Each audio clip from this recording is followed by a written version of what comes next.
Building and improving roads and highways are central to the nation's plans to create infrastructure that keeps the economy and all of us moving. Today we hear from Greg Slater, the former DOT Secretary for Maryland and now CEO of the highly respected Tampa-Hillsborough Expressway Authority, about how transportation must continue to adapt to ensure that gridlock doesn't threaten America's dependence on the open road. From Ballard Studios in Washington, it's 13th and Park. The future doesn't belong to the faint-hearted. There is not a liberal America and a conservative America. There is the United States of America. We will make America strong again. We will get through this together. I can hear you. The rest of the world hears you. And the people who knock these buildings down will hear all of us soon. Well, Greg, welcome to the show. I thought of you today on my morning commute, as did all the drivers behind me, so we can't wait to get into it. Fortunately, Justin didn't have to commute this morning. He's starting out from his home studio in Miami. So, Justin, take it away. One of the hot topics right now in transportation is electric vehicles. Obviously, everybody knows the Tesla story, what Elon Musk has created there. Now we have the other major car makers getting into that space in a big way, making big investments. How has the surge in popularity, and we're still at the beginning stages of it, how has that changed the game for people in the transportation planning business around the world and in the United States? Absolutely, Justin. And, really great question right now, because what we're seeing in my mind, if you start to think about the emergence of electric vehicles, certainly years back, they were at a point where, they just didn't break in because they just weren't affordable. And what we're starting to see now is more affordability for people in those electric vehicles. Now, certainly you can argue that the affordability in some or the other, but what we're seeing now is this emergence of the density of those vehicles out in our system, which tells us as transportation professionals, people that are responsible for managing a transportation system, that we need to make sure that we're thinking about how to meet our customers where they are. And so, the first piece of electric vehicle charging infrastructure, and I remember years back, was how to put chargers where gas stations were. But what we're learning now is maybe those gas stations aren't located in the right spot for us to meet our customers' needs. And so, it's the same thing with connected vehicles and autonomous vehicles. So what we're thinking about from the expressway standpoint is this is a service that we need to provide to our customers because, one, if someone was using our expressway and all of a sudden is running low on a charge, we need to be able to create a charging infrastructure location near the expressway that they can jump off, get charged, and then kind of jump back on. For many years, Greg, you served as the Secretary of the Department of Transportation for the state of Maryland. And now you're the CEO of one of the biggest and most important expressway authorities in the country. How has that experience kind of informed you with lessons that you can still apply today, not just to the Expressway Authority, but that anyone can apply across the country to what is obviously a brand new ballgame? I think back on really not just my time as secretary, but my 2 decades in Maryland Department of Transportation, where, rebuilding the capital program after the recession in the 2000s, trying to lead the department as a secretary through the pandemic and those budget issues, those types of things.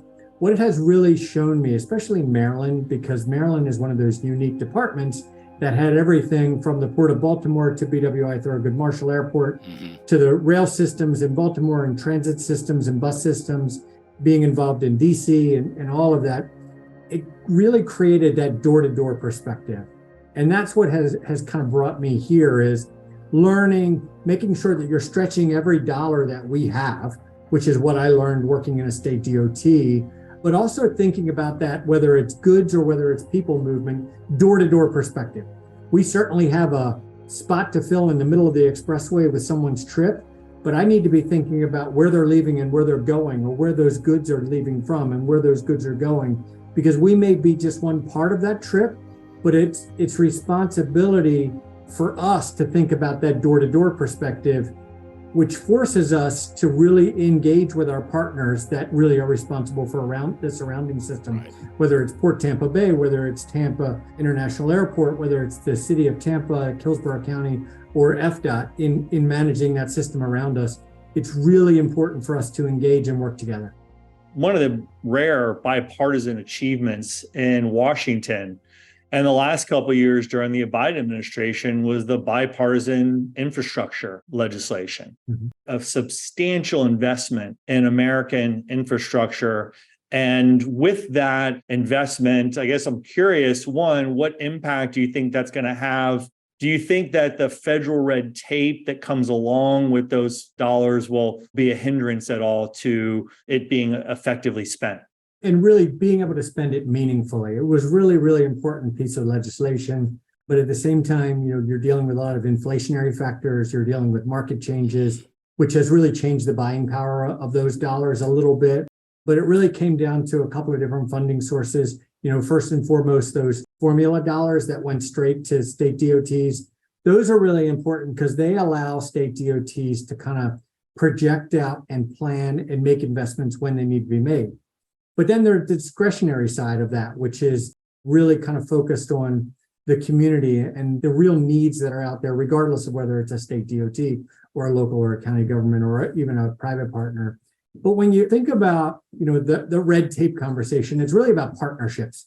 Much of what people think about as red tape is at the root there for one reason or another over the course of history. They're trying to either protect something or build something. But it can have an impact on your ability to deliver. But there's a way to mitigate that impact by really trying to engage early with your federal team, walking with them along the way, trying to deal with that. But then getting that agreement in the beginning that we're going to make decisions based on common sense. So, Greg, it's frustrating behind the wheel, going back to my morning commute, to go down the same roadways every day. And a lot of the roadways are under construction and are under construction for a long period of time. From the consumer end, it's the frustration of feeling that these projects are endless. I know you must hear that all the time. What can we as a society and transportation experts like you specifically do about trying to speed it up? When I think about those areas that you feel like conceivably they're under construction forever, and I think about where I came from in Maryland with the two beltways, the Baltimore Beltway and the Capitol Beltway, I remember for years, for decades, we were working with the interstate system, built in the 60s that was coming to the end where you needed to start doing some of that bridge replacement and system replacement. And we were managing financially by just kind of replacing bridge after bridge after bridge. And to the customer, as we were working our way around those beltways, it felt like the beltway was under construction for 50 years. Right. And so that frustration is there. But the way to kind of manage that is to really have more of a systematic approach to it. But you can also increase your buying power. One of the things that we learned later on, find those partnerships, but also find ways that you can minimize the impact to your customers, accelerated construction, good innovative partnerships, innovation in delivery, innovation in financing, trying to leverage some of that either through public-private partnerships or really local partnerships and trying to create those innovative partnerships. But at the same time, you really got to communicate to your customers the whole way, because conceivably you could have one project start 6 months after another one, and seemingly it feels to them like one long 10-year project. Would it really be kind of wrong for authorities to communicate to the public, because that's a very big part of what you're saying, the beginning and even end date? Like if I saw on, some interstate, we're starting this improvement next March, and it will be finished by the following December. Almost like you're putting pressure on keeping to deadline and keeping to a promise. I know there are all these factors that go into it. Would that be something that could be considered in the here and now? Absolutely. And I'll tell you, it scares a lot of people. For instance, we've got a couple of projects that are under construction. We've got one that's under construction now, and we've got one of the bigger construction projects we've ever done getting ready to start in the next 6 to 8 months, where we're essentially reconstructing the expressway on the southern portion. And so, we try to put these signs up that communicate to our customers, hey, these are your toll dollars at work. We're not only reconstructing the expressway, we're adding another lane in each direction. Where I like to kind of take it is, these are your toll dollars at work. We will be done by X date. But that's that marker that you put in the stand. So if you're not ready to deliver that, you've got to make sure that you're putting it there. But I like putting those markers in the sand myself. So, Greg, so much has been said about the impact that the pandemic and that COVID had on work. For instance, in the city of Washington, Mayor Bowser has pleaded with President Biden to request and require federal workers to work in office a minimum of 3 days a week, which to my understanding has not happened yet. So fewer people are working 5 days a week in office now than they were, say, in 2019. We know that the New York subway system ridership is significantly lower today. What do you see the long-term effects of COVID and the changing work patterns are on transportation planning? I believe we're in this kind of post-COVID world where I personally feel like from a leadership standpoint, I need at least 3 days a week in the office from our team to feel like they're part of the organizational culture, to get the right kind of collaboration, those types of things. The reason I say that is because that's really important when you're working with your federal partners, to be out there in person, sitting down, rolling your sleeves up, working through processes like NEPA and those types of things. But then on the transportation side of that, there are many that would say, hey, I'd love a couple of less cars on the system in certain parts of the day, but it's around kind of managing the demand. But if you look at some of these urbanized areas and what's happening, I'll put it right in DC. With that much less demand, that's going to have not only an impact on the roadway system, but it's going to have an impact on your transit system. Right. The Washington, D.C. metro system, WMATA system, even as they're trying to grow and those types of things are coming to fruition, you want people to use the entire system. And that's going to have a transportation impact, but it's also going to have a financial impact. Less ridership on that metro system, less tolls on the system around the DC system. That's going to have a financial impact. In the end, it's all going to settle. Now, if you look at an area like we are in Florida, we have this huge growth. Our expressway, we're about 19% over where we were projecting pre-pandemic. The growth that we're seeing is tremendous. But what we're really trying to figure out here is how much of that growth is people that are going to be on the system 9 to 5, and how much of it is I can live anywhere and work remotely. And so, as that's all kind of settling out, the system will settle out. And so, as we're watching this planning horizon, which is very short today, much shorter than it ever has been in my career, you're starting to see, how many people are going to use your transit systems, how many people are going to use your bus systems and your rail systems, how many people are going to go back and use their vehicles and those types of things. And then how does that change the function of the entire system? And that's really what we're all trying to kind of settle out across this country. The true cost of traffic has been widely studied, right? So I want to get your reaction to this clip from a report on CNBC about that and about what that suggests we need to do. Traffic.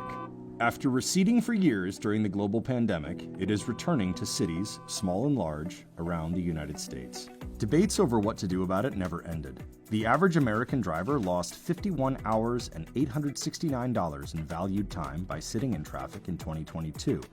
In 2019, before the pandemic, it cost the average American nearly 100 hours and nearly $1,400.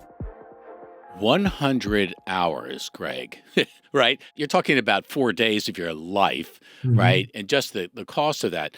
So there's been a lot of debate about what to do. One of the things that's been put on the plate, especially around American cities, New York being primary, is congestion pricing. You're taxed basically for commuting back and forth at a certain time of day. What are your thoughts about congestion pricing? And is that the kind of idea we have to now, like it or not, we have to seriously embrace? Congestion pricing is the same principle that you use when you're going to a baseball game or a football game or a flight or taking a cruise. When you want to go at the prime times, then there's a higher cost to that. There's a different market to that. It's just a matter about using the right tool for the right issue that you're trying to solve. I think when I look at that video, everyone agrees with the problem. There's a problem. It's the solution that brings the debate. And often it's a highway versus transit debate, when often I have found the answer is you need both. Yeah. You need these right tools and innovation. I personally believe that toll facilities across this country are going to grow a little bit. And that's really because you're trying to expand the buying power of the non-tolled facilities and kind of that political will there as you're getting less and less for your dollar, but those dollars are tough and you're starting to have to increase then. But you're often thinking, when you're looking at congestion, people in my mind lose sight of the fact that you're often trying to solve the problem that you have already today and solve the problem of the growth that's coming tomorrow, that future growth. We talk about technology and transportation. You have Google developing their Waymo company that's self-driving cars, and Tesla obviously is moving towards a car that drives itself. Mm-hmm. How do transportation planners view the future of self-driving cars? I can remember being in front of a large group talking transportation 15 years ago and making the argument that the fiber that we're putting in our roadways is just as important as the asphalt and the concrete that we're putting in our roadways. And if you look at where we are today, just like the electric vehicles, the densification and the technology of autonomous vehicles and connected vehicles is continuing to grow. And so there are a lot of paths that you can take with that. I believe as that technology grows, we're going to have a greater density and we're going to start to see more dedicated infrastructure for those types of vehicles. But at the end of the day, someone that buys a car today has a certain amount of technology that's still going to be on the road in 5 to 10 years. So we're looking at several decades of dealing with fully autonomous vehicles mixed in with semi-autonomous vehicles and some of the technology that you have today. We have to, again, meet our customers where we are by providing the technology, the base infrastructure to get the most out of that technology. So we have to be thinking about the fiber. We have to be thinking about things like line striping and condition and how that functions. But we also have to be thinking about how those vehicles interact with pedestrians and bicyclists and how those vehicles interact with each other and semi-autonomous. So it's coming. It just creates a very short planning horizon for us. So, Greg, what got you into transportation? What was it that drove you to be in the world of driving? And what kind of expertise is really required maybe now more than ever versus maybe 20 years ago? It's a funny question because it's a funny journey for me. You know, I'm a planner by trade. My first job out of college, I was working on a contract with Baltimore City, and there were a lot of water and sewer work. And so, you know, I just so happened after that project was done, I went to work for the Maryland Department of Transportation simply because networks are networks. And I was very fascinated with networks and technology. I felt like traffic was more fun than water and sewer, you know, so it was, but it was also a point where transportation was attractive to me because they had dedicated funding streams and you could do some things. And as I started really getting into transportation networks and how they functioned, it was really evident to me. And I came up very much on a technology track, really someone that was fascinated with data and how we could integrate data and build it into our systems. But I became very passionate about what you could do with that data and how you could use that data to drive the impact on safety and mobility and integration of your systems, which is really kind of what fell into me. Where I kind of evolved in our system was I just happened to kind of create opportunity. What's funny now is 25 years later, some of that original technology that I was working on 25 years ago is some of the technology that's being used for connected and autonomous vehicles today with LiDAR technology and GIS and how that all worked. But I really was fascinated with systems and how you could use data and technology to make them better. What do you think the biggest change in transportation will be over the next 10 to 20 years? I think there will be another disruptor that we don't know about yet. You know, and I think about the disruptors, you know, if you think about what our system is going to look like in 10 years and 20 years, there are probably 15 realistic paths. You know, whether it's connected vehicles, whether it's autonomous vehicles, whether it's smart systems, that whole digital ecosystem. You know, I tend to happen to believe that there's this evolution where we're going to start to see dedicated lanes. Let's say an expressway like mine could very realistically have one lane that's dedicated to autonomous vehicles and transit vehicles that's interacting with everything else. But the reality is we don't know, and we still have to start building it. And so, you know, we have to think about where that system is going because we have to start meeting the needs of our customers. And it takes decades to build these systems. And so there's a disruptor out there that we don't know is out there yet. And I'll give you a great example of one that I experienced over my years. In the capital region, we had HOV lanes, and in Virginia, they had HOT lanes, these high occupancy toll lanes for carpools of 2 or more. Uber and Lyft came out and everybody's got 2 or more people in the car. So, you created this environment. So it kind of changes things. Electric vehicles change things. Connected vehicle change things. We don't know where the next disruptor is. We just have to be ready for it and create a path for our system that's adaptable and a path for our system that can pivot when we need it to pivot. My last question, the most difficult one, frankly, of this interview. You were born and raised in Baltimore. Spent a lot of time, obviously, figuring out what the answers were to the questions we've been addressing this morning for the state of Maryland. But now you find yourself in the Tampa Bay area. So the question is, are you a Baltimore Orioles fan or a Tampa Bay Rays fan? Be very, very careful how you answer this. Orioles all day, and they're fun to watch these days. And I've already got it on my calendar. They're mid-February. They're making a visit to Tampa Bay, and it's fun to watch. But Orioles all day. Okay, I think the people in Tampa will forgive you that one transgression. Thanks so much, Greg, for being a part of the show. What you're talking about literally keeps people up at night in terms of, will we be able to figure this one out? We do know that mobility is key to so many things that bear on quality of life, much less the economy. We know that also the Tampa Hillsborough Expressway Authority is kind of one of those best-in-class organizations that will help lead the way. We wish you the best. We want you to do the best because it's going to serve all of us. Thank you so much. Have a great one. Thanks. Thank you. Adam, transportation is an issue that I think, as he said towards the end there, that you kind of never know what the disruption is going to be, but they have to plan and make these transportation systems adaptable no matter what comes. Put yourself in his shoes for a second. You have to address the here and now as best you can, but by its very nature, transportation is a future-oriented idea. You've got to continue to look 10, 20 years out, or you'll forever be behind. It's almost like in television, live television, you got to be thinking 5 minutes ahead of the game, or you're always going to kind of be behind the curve. What I really found interesting about that part of it is there is no simple answer to any of this. It's a complex combination of all sorts of factors, including partnerships with other governments, including the federal government, where if that's not smooth, the transportation solutions and what need to be resolved will not be smooth either. I kind of chuckled a little bit when I asked him about the bipartisan infrastructure bill, which again was a bipartisan success coming out of Washington the last 2 years. He said that it was really important to avoid the red tape, to have meetings with the federal partners and to make the decisions based on common sense. And, right. and that's the part where it's like, well, shouldn't that be the norm? But apparently you need to have a meeting to discuss making a decision based on common sense, which just gives those of us who are not in the transportation field an idea of how technical and how intricate these transportation regulations can be. Whereas he said they're well-intentioned, but then sometimes in their application doesn't really make sense. So I thought that was a good approach. And to your point of, working with partners to have a good outcome.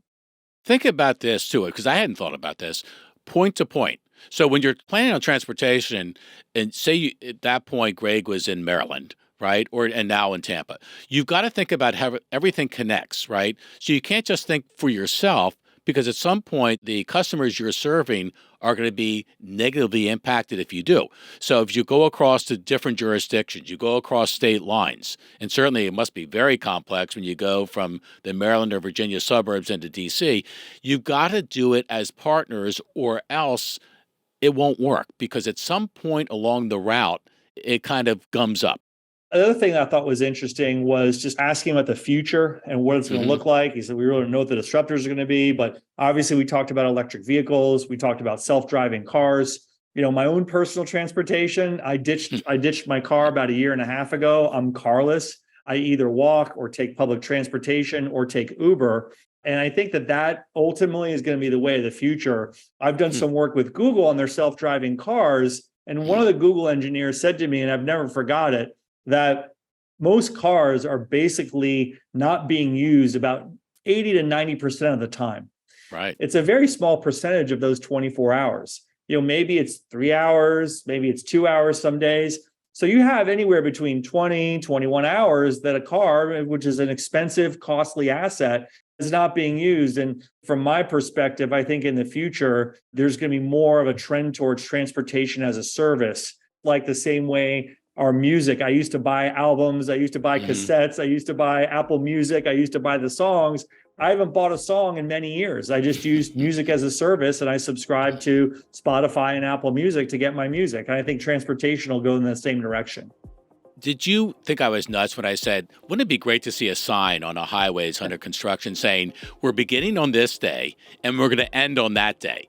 I know that would probably freak a lot of people out in the transportation bureaucracy, but it's interesting. I thought Greg kind of embraced that as an idea, as uncomfortable as it may be for some at times, is maybe deserved by those that these roads and highways are there to serve, which is the consumer. I think it's a great idea. I think every transportation organization ought to do it. And I think he expressed a little anxiety about, well, if you're going to say you're going to finish it on that date, you better finish it on that date. And you know what I say? You should. If you have a planned project that's supposed to end in January of 2025, I think that puts additional accountability and pressure on the authority or on the organization to deliver that product by that date. So I think it's one of those ideas, Adam, that makes a lot of common sense, which is probably why they haven't done it yet. Right, exactly. Well, we all obviously hope that Greg and everyone else in transportation continue to do the job well. It benefits all of us. We forgive him for being a Baltimore Orioles fan as opposed to a Tampa Bay devotee. But, he's fairly new to Tampa Bay. We can work on him. Give him time. Give him time. Don't miss future episodes by following us on Apple, Spotify, or other podcast platforms, or go to the YouTube channel where you can subscribe for free.